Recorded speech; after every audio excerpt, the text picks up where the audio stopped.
Thoughts to build on by KOPMEYER, 10. Chapter 10. Keep a firm foundation. This nation will stand firm or fall, depending upon the strength of the base upon which it is built. That base is law. The wisdom and fairness of our laws, the impartiality and certainty of their enforcement, and the deterring effect of inescapable, severe punishment for their violation will determine the future of our country. There's a growing laxity in all these areas. There seems to be a purposeful permissiveness in some of our laws and regulations, which indicates a deliberate effort to placate vocal pressure groups within our society. This is neither wise nor fair. When laws are passed, revised or reinterpreted to benefit certain groups with the result that other individuals or groups are adversely affected, the regulatory system of this nation is being used improperly. The danger is quite clear. Laws are not intended for expediency, but for justice. There is considerable variation in the degree of certainty with which our laws and regulations are enforced. We excuse this because of the human, and therefore variable, interpretations of the severity of the infractions. Law enforcement has become a somewhat personal prerogative of the individual or organization entrusted with seeing that laws and regulations are obeyed, strictly, exactly, within their full meaning and intent. The situation in the field of law enforcement has become so lax that private citizens and pressure groups arrogantly and publicly announce that they will obey only those laws and regulations which suit their personal purpose, and that they deliberately will openly disobey any law which, in their own individual judgment, is not to their benefit or is deterring their aims. No nation which tolerates such open and hostile defiance of its laws by its own citizens can long survive. Even the threat of such defiance should incur such disciplinary action as to make the act itself avoided because of the assured severity of certain punishment.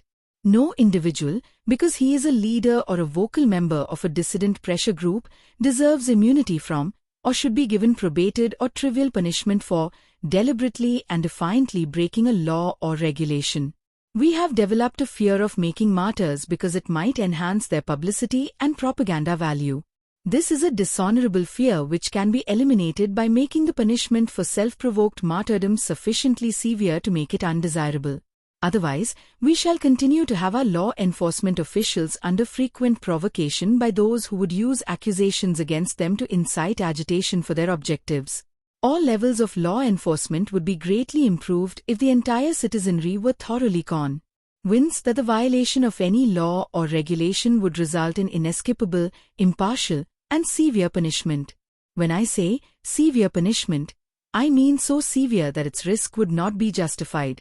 Too many people are willing to play Russian roulette with crime because they know that not all the chambers are loaded with severe punishment. They are being constantly indoctrinated with the current trend toward light sentences, suspended sentences, parole, and punishment being deferred indefinitely by legal maneuvering. Only when punishment is certain, swift, and severe can it serve as a maximum deterrent. Certainly, every intelligent effort should be made to rehabilitate criminals and, being very sure we have done so, to return them to freedom. But it is much better to prevent them from becoming criminals in the first place. The preventive, or at least, the deterrent, measure is certain, swift, and severe punishment. Of course, the ultimate ideal is a total moral abhorrence of, and abstention from, all crime by all people. It is a far distant state, but one which deserves constant pursuit. However, in the meantime, the problem of increasing and flagrant law violation is here now. It must be dealt with by using the means at hand. The very survival of this free nation depends upon respect for, and enforcement of, law and order. If it is necessary to improve the wisdom and fairness of our laws, the impartiality and certainty of their enforcement, and the deterrent effect of unavoidable, severe punishment for violations, let us proceed with this task. This nation is built on the rule of law. Let us ensure that this foundation is solid and secure.